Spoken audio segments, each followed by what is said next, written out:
आपको कुछ कंसेप्ट दे दूं, INS का मतलब होता क्या है, क्योंकि यहाँ पर INS 15A 15B की बात होने वाली है, 17A की बात होने वाली, तो 15B और 17A जो न्यूज़ में रहा है, जिसमें 15B जो है वो ज़्यादा इंपॉर्टेंट है, वहाँ पर सबसे पहले आपको समझना होगा INS होता क्या है। देखो मित्र, INS का मतलब क्या होता है? INS का मतलब होता है ऐसी हर चीज़ जो वारफेयर के लिए यूज़ की जाती है ना। नेवी में वो जनरली INS के नाम से जानी जाती है। जैसे एक चीज़ होता है प्लेन और एक होता है फाइटर प्लेन, वैसी एक चीज़ होती है शिप और दूसरा होता है फाइटर शिप।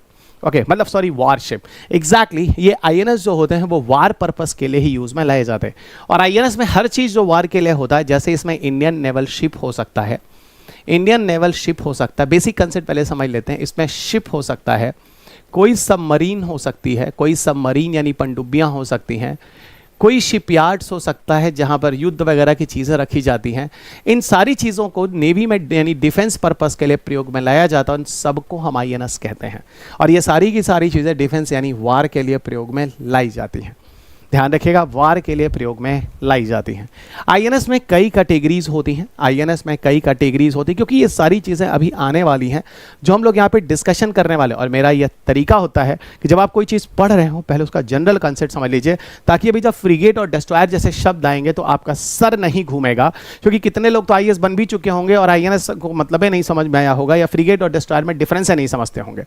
INS कई कैटेगरी के होते हैं, कई तरह के बनाए जाते हैं। जैसे एक जिसको हम कहते हैं फ्रिगेट्स, जैसे एक जिसे हम कहते हैं फ्रिगेट्स, दूसरा जिसे हम कहते हैं डिस्ट्रॉयर, दूसरा जिसे हम कहते हैं डिस्ट्रॉयर, और तीसरा जिसे हम कहते हैं एयरक्राफ्ट कैरियर। तो ये तीन अलग अलग चीज़ें हैं जो आपके सामने हैं।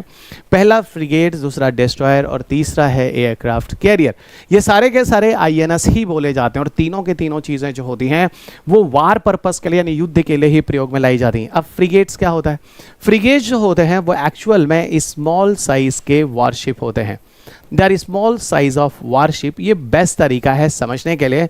इनका जनरल अगर वेट देखोगे आप तो 2000 टन से लेके 5000 टन के लमसम आता है। फ्रिगेट जो होते हैं ये लार्ज साइज के वारशिप होते हैं, इट्स इजी टू अंडरस्टैंड।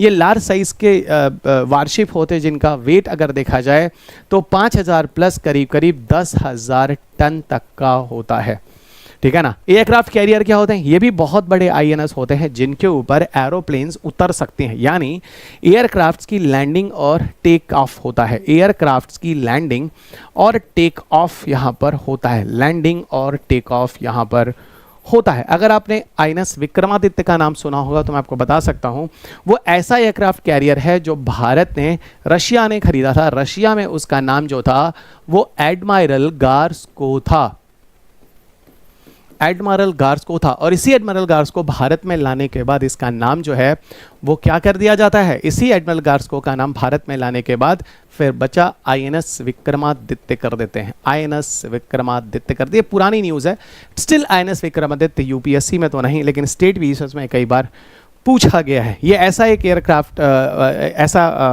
ये INS है जिसपे एयरक्राफ्ट्स की लैंडिंग होती है, जहाँ से एयरक्राफ्ट का टेक ऑफ होता है। तो ये चीज़ें थोड़ा सा ध्यान रखना, फ्रिगेट, डिस्ट्रॉयर, एयरक्राफ्ट क्या, क्योंकि अब जो मैं INS के डिस्कशन करने जा रहे हैं इसमें कुछ के नाम में फ्रिगेट्स आएगा, कुछ के नाम में डिस्ट्रॉयर आएगा। तो मुझे नहीं लगता मेरे बच्चों को, इनमें से जितने भी लोग मुझे सुन रहे हैं, इन बच्चों में से किसी को कोई दिक्कत होने वाली है बच्चा, ठीक है। अब आगे चलते हैं, इधर आओ। ये बेसिक कॉन्सेप्ट हो गया। अब INS अरिहंत का क्या न्यूज़ है जरा सुनो। देखो, INS अरिहंत के बारे में अगर हम बात करें, न्यूक्लियर पावर्ड है INS। न्यूक्लियर पावर अगर कोई चीज़ है उसका मतलब क्या होता है? इसका जो फ्यूल होता है वो न्यूक्लियर फ्यूल होता है। यूरेनियम, थोरियम, प्लूटोनियम जैसे फ्यूल होते हैं। इनके अंदर का जो इंजन होता है वो बिल्कुल न्यूक्लियर रिएक्टर की तरह होता है, और जैसे पानी के अंदर ये काफ़ी लंबे समय तक रह सकते हैं, ठीक है। पहले क्या होता था कि डीजल वाले होते तो डीजल के अंदर जब ये शिप वगैरह पेट्रोलिंग किया करते थे तो उसमें डीजल खत्म हो जाते थे, जल्दी से ऊपर आना पड़ता था। अब ये दिक्कत नहीं है। मैंने तो यहाँ तक INS सुना है जो नेवल, जो न्यूक्लियर पावर्ड INS हैं, जिसे न्यूक्लियर INS भी कहते हैं, ओके, या न्यूक्लियर सबमरीन्स वगैरह के नाम से जिसे आप जानते हैं, ये सब 24, 25 साल तक विदाउट फ्यूलिंग नीचे रह सकते हैं, क्योंकि इनमें न्यूक्लियर रिएक्टर्स और यूरेनियम जैसे फ्यूल्स होते हैं जो लंबे समय तक काम करते हैं, ठीक है। तो यही कह रहा है कि ये भी एक तरह का न्यूक्लियर पावर्ड है जिसका नाम है INS अरिहंत, और ये सबमरीन लॉन्च्ड है बैलिस्टिक मिसाइल, है ना। ये क्या है? Submarine launch ballistic missile. यहाँ से हम भेज सकते हैं, मतलब एक तरह का ये आईएनएस है। सिग्निफिकेंस अगर देखे जाएं तो ये इंडियन पॉलिसी है कि क्रेडिबल मिनिमम डिटरेंस, यानी अगर हम किसी पर कोई अटैक या कुछ करते हैं तो कोशिश करना है कि मिनिमम से मिनिमम कैजुअलिटी करने की कोशिश की जाए। ये भारत की हमेशा पॉलिसी है, जैसे नो फर्स्ट यूज जैसा, जब कोई हमारे ऊपर अटैक करता है तभी जाकर हम इस तरह के हथियार उनके ऊपर यूज में लाते हैं। तो इंडिया ये शो भी करता है कि भारत एक पीसफुल कंट्री है। India's nuclear powered ballistic missile submarine SSBN जो प्रोग्राम है उसी के अंतर्गत देखा जाए तो आईएनएस अरिहंत को बनाया गया है। ये पहला ऐसा है जो SSBN प्रोजेक्ट को फॉलो करता है। SSBN प्रोजेक्ट को फिर से मैं बोल देता हूँ, जो कि nuclear powered ballistic missile submarine है, ठीक है ना, सबमरीन है, जो कि ऐसा सबमरीन जो कि न्यूक्लियर पावर्ड है और बैलिस्टिक मिसाइल्स को कैरी कर सकता है, ठीक है। और इसके अलावा SSBN में अगर देखा जाए अनदर बोर्ड जो है इसके अलावा अरिहंत के अलावा वो है INS अरिघात जो इसी लेवल का है, ठीक है ना। इसके अलावा इसमें कुछ और भी चीज़ें हैं। सेकंड स्ट्राइक कैपेबिलिटी पाई जाती है। सेकंड स्ट्राइक कैपेबिलिटी हम तब कहते हैं जब कोई कंट्री अगर एटम बम आपकी तरफ गिराता है ऐसे कंडीशन में, तो आप इस तरह की चीज़ों को यूज़ करने के लिए यूज़ करते हैं, तो बोलते हैं second strike capability. First strike capability कोई न्यूक्लियर वगैरह चीज़ों के बारे में अगर सोचता भी गिराने को, तो उससे पहले ही आप उन चीज़ों को क्या कर देते हैं, वहाँ पर डिफ्यूज़ कर देते हैं। यहाँ पर मैंने छोटा सा समझाया भी है फर्स्ट स्ट्राइक और सेकंड स्ट्राइक का मतलब क्या होता है। First strike having the capability to attack another nuclear power first and to destroy the enough of their arsenal to prevent effective retaliations। तो कोई आपके ऊपर कुछ अटैक करने जा रहा है उसके पहले ही आप उस पर जाकर चीज़ों को ख़त्म कर देते हैं, तो वो पहला स्ट्राइक कहलाता है। सेकंड स्ट्राइक क्या होता है, the ability of a nation to strike back with nuclear weapons after being attacked. तो आपके ऊपर अटैक करने के बाद जो आप प्रोसीजर अडॉप्ट करते हैं उसको एक्चुअल में सेकंड स्ट्राइक जैसे शब्द का यूज़ कहा जाता है। फर्स्ट इनिशिएटिव आप लेते हैं तो फर्स्ट स्ट्राइक होता है, और सेकंड इनिशिएटिव्स मतलब किसी के आने के बाद अगर कोई इनिशिएटिव्स आप लेते हैं तो वहाँ पर हम सेकंड स्ट्राइक कैपेबिलिटी वगैरह भी कहते हैं। INS अरिहंत की बात करें तो लगभग 6000 टन का ये सबमरीन है, और 6000 टन का अगर ये सबमरीन है तो आप इसको कह सकते हैं कि सर हो सकता है आप इसको फ्रिगेट ना कह के डिस्ट्रॉयर बोले। अब देखिए 5000 टन से ज़्यादा है तो आप ये कॉन्सेप्चुअली समझ सकते हैं कि ठीक है ये एक तरह का डिस्ट्रॉयर है जो बिग साइज़ का वॉरशिप है, ठीक है ना। अरिहंत जो INS अरिहंत है इसके अंदर जो प्रोपेलेंट होते हैं फ्यूल वगैरह वो होते हैं 83 megawatt pressurise live water reactors, और साथ साथ इसमें जो कोर होता है उसमें एनरिच यूरेनियम फ्यूल यूज़ किया जाता है।